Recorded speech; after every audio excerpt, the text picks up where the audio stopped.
Welcome back to the Chris Gates Fitness Podcast. Thank you so much for joining me on today's episode. Today, we are going to dive into a really, really popular topic. Today, we're going to talk about how many meals a day is actually going to be best for you if you want to lose weight. There's a lot of different theories around meal timing and meal frequency and how that applies to what's going to lead to a successful weight loss diet plan.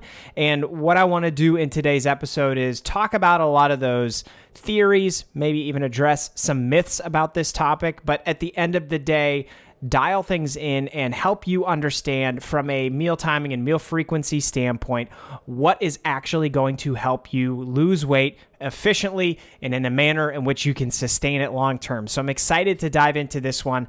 And just for reference, if you're interested in learning more about this topic, I do have an article on my website about this very topic, and I put a link to it in the show notes of this episode, so you can check that out if you want to read more and learn more about how you can manage things like this on your own. But I'm excited to dive into it really quickly. Before we do, as always, I want to remind you that I am a coach, and this is the type of stuff I work with people around the world to do. So building muscle, burning fat, feeling more confident, and getting healthier, doing that through fitness and nutrition. I work with people to build customized strength and exercise programs, as well as customized diet plans that we manage week to week and month to month to make adjustments, make the right calls, and get you to make the type of progress that you're looking for. So if you're interested in that, you can also find a link to that in the show notes of this episode. And if you're interested, fill out an application and we can talk about what your goals are and what might work best for you from a program standpoint. There is no commitment to submitting an application and just talking. So I would love to, if anything else, hear from you, hear what your goals are, and see how we might be able to work together on those goals. But one more thing I'll mention is that, and I forget to mention this all the time, and I kick myself afterwards, but again, thank you for listening to this episode of the podcast. And if you haven't already, wherever you listen to these episodes, if you could leave a review, that really, really helps the podcast reach more people and reach people who are interested in getting the right information about fitness and nutrition. That's the goal here, is to spread as much of the right information to people that need it, so that we don't have a lot of the problems that we have in the world right now with people being overweight and unhealthy and unhappy. So if you could do that, I would really, really appreciate it. Or share it with a friend if you know somebody that's interested in this stuff or trying to learn more.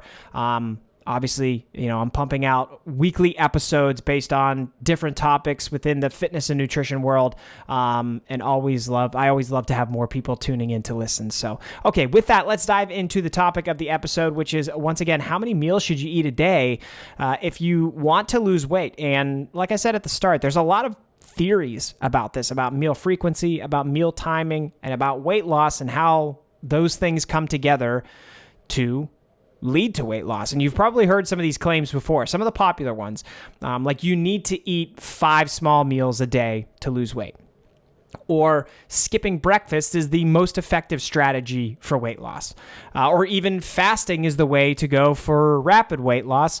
Only eat 1 to 2 meals a day and fat will melt away. Some of these strategies that I just mentioned, some of them can be effective at times. They may be effective for you, but they also might not be like the magic, in air quotes, the magic formula for you to lose weight and keep it off. So that's the purpose of this episode, as well as the article link that you can find in the show notes, is to really talk about what's going to be most impactful and sustainable for you. So let's dive into this question. The first thing I want to do is go over some need to know, dietary, nutritional information for you and I to go over, just so you understand, okay, like from a weight loss perspective, how does weight loss work? And then after that, we can dive into that, answering that actual question about how many meals should you have a day to lose weight. So first and foremost, basic information about how weight loss happens in your body, because this is really what's going to transform your diet and your progress, is understanding this information. So if you've ever listened to any of my podcast episodes before, you might know what's coming. If not, welcome. Here's a very important thing that you need to know about, and it's called a calorie deficit. You need to be in a calorie deficit to lose weight. There's tons of information available on my website if you want to learn all the details about how to know if you're in a calorie deficit, how to get in a calorie deficit, how to do that in a number of ways. So I'm not going to belabor the point in this podcast episode. You can go on my website, chrisgatesfitness.com, to learn more about those things. I will give you a brief overview here. So to summarize quickly, a calorie deficit is negative energy balance. Calories are energy going into your body each day. So you need your intake, the calories that you eat, to be less than your output, which is the calories that you're burning, that your body burns. If your intake, the calories coming in, are less than the amount of calories that you burn, which is your output, that means you're in what's called negative energy balance, and that means you're in a calorie deficit. That is exactly the way that weight loss happens. That's the way that your body burns fat, burns tissue, and helps you lose weight.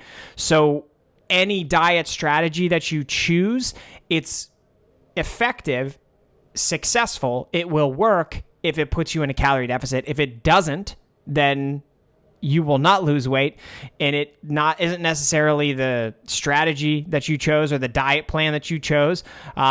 It's just that you are eating too many calories. Like that is how weight loss happens, how fat loss happens, and that is important information to understand when we talk about how many meals should you eat a day, because obviously we're going to dive into like meal timing, meal composition, calories in, calories out. How does this all work? Well, it starts with eating fewer calories than your body burns. And like I said, I'm not going to dive into exactly how you figure that out, because I've talked about that in previous podcast episodes. So you can go back into the feed and check those out to learn more.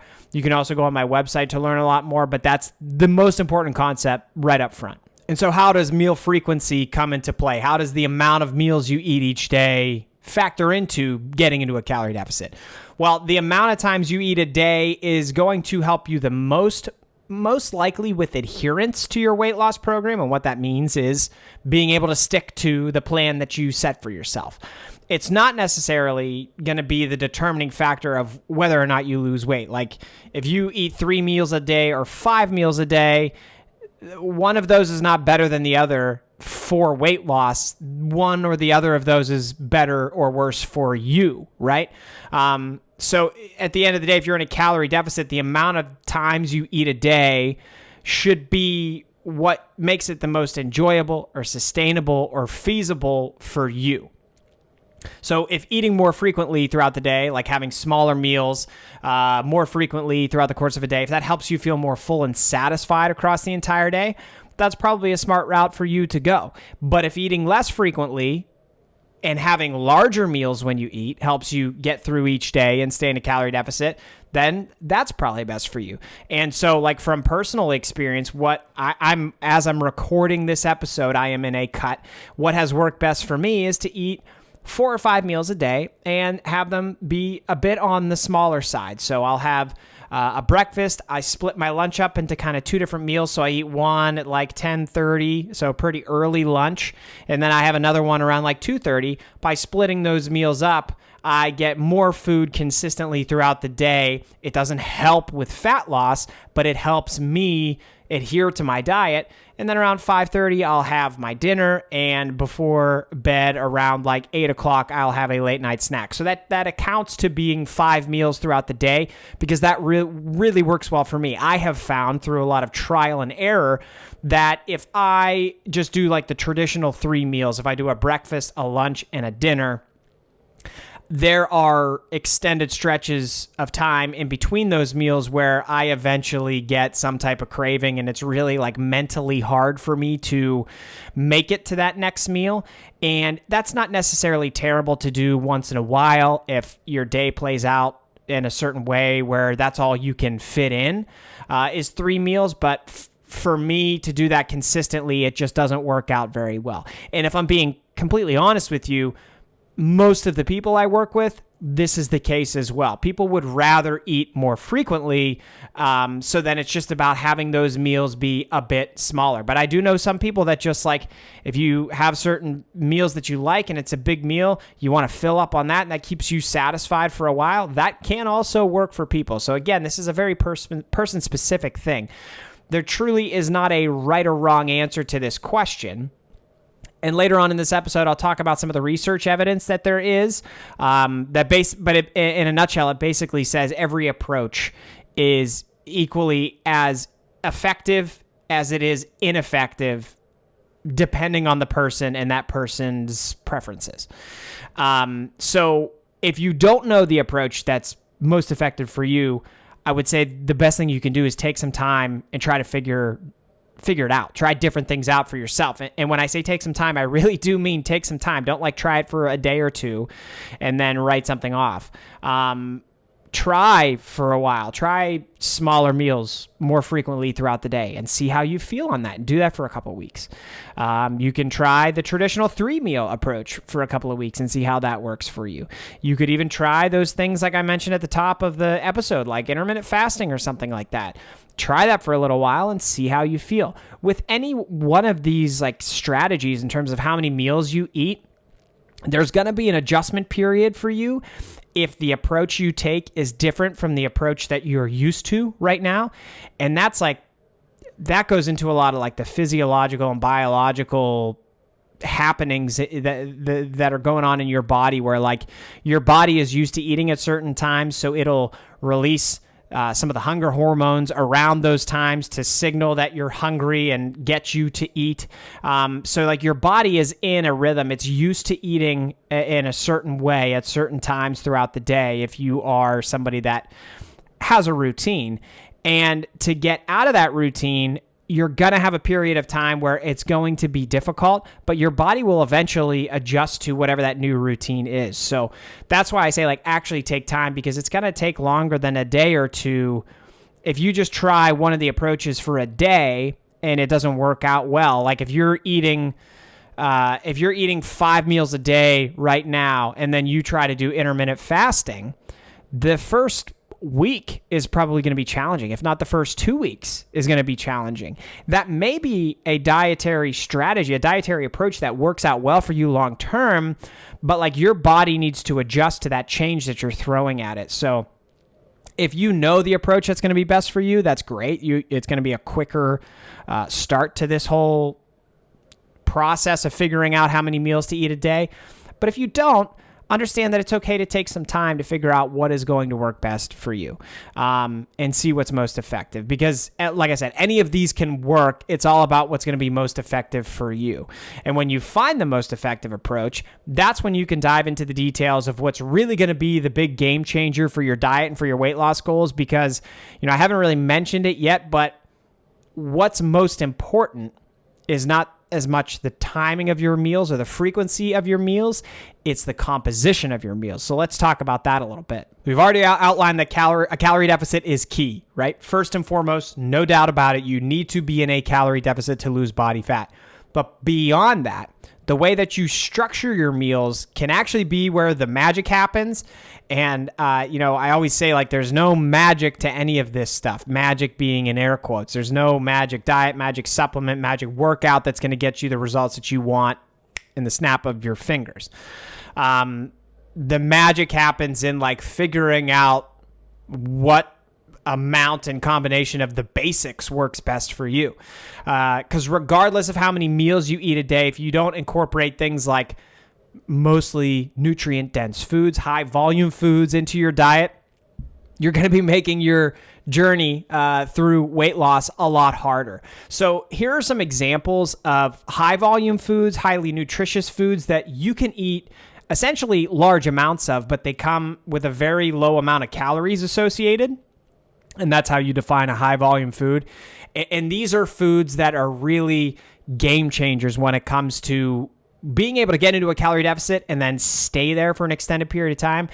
And with anything with fitness and nutrition, the longer you're able to stay there and be consistent, the more progress you're going to make. So examples of high volume foods: berries are amazing. White rice, brown rice, those are great carb sources that are relatively high volume. Most vegetables, virtually all vegetables are high volume. Some of the starchier ones are not as high volume, but most vegetables are very high volume. Potatoes, one potato, as long as you're not slathering it in sour cream and a pound of butter, is pretty darn high volume.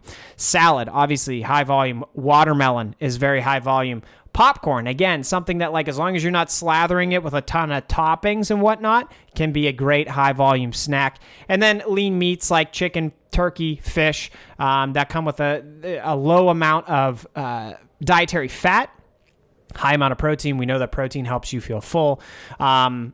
These foods that I just listed off, most of them are either 1, high in protein, 2, high in fiber, 3, high in water content, or 4, high in all of those things, or some combination of those 3 things.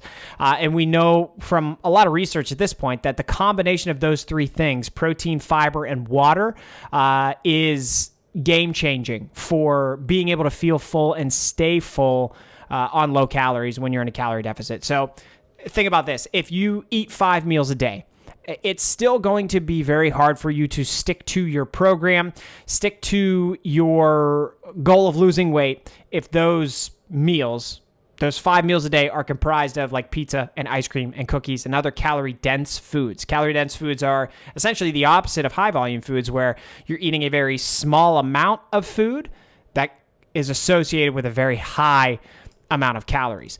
You'd need to eat such small portions of those foods to stay in a calorie deficit that you'd still be starving after each and every meal. And, I say a lot that like you can eat all of the foods that you love and still lose weight. You just need to be in a calorie deficit. And a great example of that is like you can eat pizza every day and be in a calorie deficit. I currently am eating ice cream every single day, and I'm still losing weight, and I'm still in a calorie deficit. The way I'm doing that is by eating very, very small portions of ice cream. I'm having 1 ice cream bar at the end of the day. That's part of that last meal, that snack I have before bed. So the ice cream bar ends up being like 170, 180 calories. So it's a small drop in the bucket. Now, if you're eating pizza every day, the problem with that, you can still be in a calorie deficit eating pizza. You can still lose weight eating pizza every day, but 1 slice of pizza comes with a very high amount of calories for the most part. So that meal may have to be only 1 slice of pizza. And now think about when you eat pizza and you feel full and satisfied when you're done, you've probably eaten multiple slices. You've probably also had other food at that meal along with that piece of pizza. And then you felt full and you were satisfied for hours. Not many people eat 1 piece of pizza and feel full and satisfied for hours until their next meal comes around. So if you're eating calorie-dense foods like pizza, ice cream, cookies, all that type of stuff on a regular basis, you would need to eat such small portions of them to be able to stay in a calorie deficit that it's going to make your diet unsustainable long-term. You're never going to be able to sustain that because you're going to feel hungry all the time. Yes, you will get those tastes of those foods that you love, but you're going to have so little of them that you're going to feel hungry all the time. And or the other obvious drawback is that you have some tastes of those and then you can't control yourself and then you overeat and then you're not in a calorie deficit anyway. So that's an example of like, okay, how can 5 meals go poorly?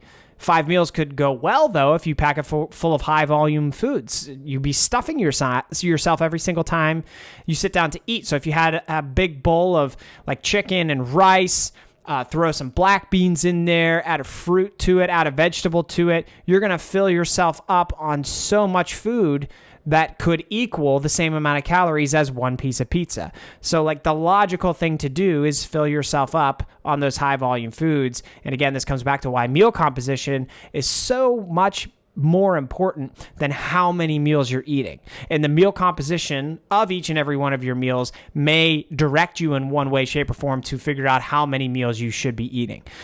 You should try when you're trying to lose weight to finish each meal feeling as full and satisfied as possible, because that's going to make it easier to stay in a calorie deficit, keep going, and make as much progress as you possibly can. So those were examples about 5 meals a day. The same thing would apply to 1 to 3 meals. If you eat like 3 meals, just breakfast, lunch, and dinner, you're going to have a longer period of time in between those meals than you would if you ate 5 times a day. So even more, it matters for you to have those high volume, highly nutritious types of foods in those meals so that you can have high protein, high fiber, water content in there to keep you feeling full as long as you possibly can until the next time that you get to eat. Finding out how many times a day you should eat, how many meals you should have a day is important. And it can be heavily influenced by the composition of those meals. So this information that we just went over is really, really important. So I think by now, you know the answer to this question: how many meals should you eat a day for weight loss? There is no one answer. You know what I mean? There is an answer for you that's going to be best. There is no blanket answer for everybody. And that's the case with everything in fitness and nutrition. You know, the answer is always, it depends. If you talk to any trainer or fitness professional that's worth talking to, and they give you an exact answer to most questions, then they're probably full of shit, because really the answer to almost every question is it depends, because it depends on you. Now, I do want to just run you through some of the research evidence and some of those claims we talked about at the top, just to help give you some confidence and some context about, why the answer is it depends, and why there is not a best way to eat, despite what you may have heard from some person or some diet plan or some commercial or whatever. So we mentioned this at the start. There's a popular claim that eating 5 smaller meals a day, or eating just smaller meals a day throughout the day more frequently, is going to be optimal to lose weight. And that claim is essentially based around a theory that says if you eat more frequently, but the meals are smaller, you're going to speed up your metabolism. And that's going to help you that's going to help you lose weight. Excuse me. You won't gain weight. You will lose weight. And that theory sounds awesome. But it's actually a myth. There is a ton of research on this subject, and any of it has been pretty inconclusive. Like, the research studies have found just what we talked about. Like, some people have done that and they've lost weight because it works really well for them. Other people have done that and it's a terrible approach and they gain weight. So there's no conclusive evidence on it. There's another claim that suggests fasting, so 18 hours or more without food in a given day, would be optimal for weight loss. And intermittent fasting is something that's really popular. I guess it's still really popular. I don't know. Within probably 2 or 3 years ago, intermittent fasting was at its peak.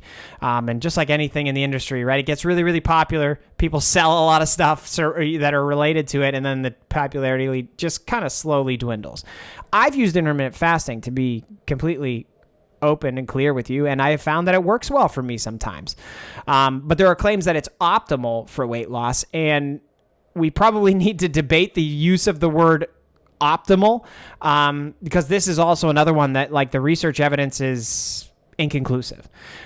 It's proven to be an effective strategy for limiting calories and staying in a calorie deficit consistently, but adherence is often a problem for people. So most people just have trouble sticking to a very small feeding window of time where you're allowed to eat, or if it's 8 hours or less that you're allowed to eat a day. A lot of people struggle with that. And it's hard for them to stick to that. It's a hard way to just live life, consistently. Part of why, anybody I coach, I tend to just push back on any hey, I want to try keto, or I want you to coach me on intermittent fasting, or this, that, the other thing. I tend to initially push back because I just think okay, any of these approaches that essentially, if it has a name, we need to think about is that something you could see yourself doing for the rest of your life? And almost 9 times out of 10, if not 10 out of 10, the answer is no. And so I always think why would you then try to lose weight doing something that you're not going to continue to do it? Because then if you're just jumping on a gimmick or a fad to lose weight, only to hop back into what you prefer to do, you're not going to learn anything about your diet. You're not going to learn about your relationship to different foods you like to eat. You're not going to learn about your relationship to your own lifestyle and how it does or does not contribute to your health. And so you're just going to end up right back where you started.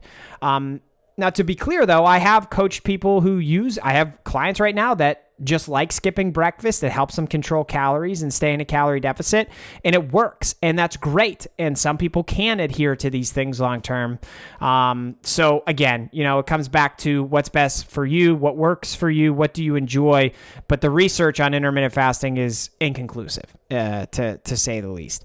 All of these approaches, they have merit, they have flaws, they have downsides, but they also have positives. They have positive outcomes. So it brings us back to, once again, the answer to this question: how many times should you eat a day? How many meals should you have a day if you want to lose weight? That answer and your approach has to be based on you. It has to be based on you and centered around the concepts that I mentioned earlier in terms of enjoyment, feasibility, sustainability, adherence. What can you adhere to? Because at the end of the day, with anything, if you enjoy it, it's probably what you consider to be feasible. So if you enjoy it, you'll stick to it. And if you could stick to it long term, you're putting yourself in a position to make as much progress as you possibly can. So in this case, stay in a calorie deficit and make tons of progress with weight loss.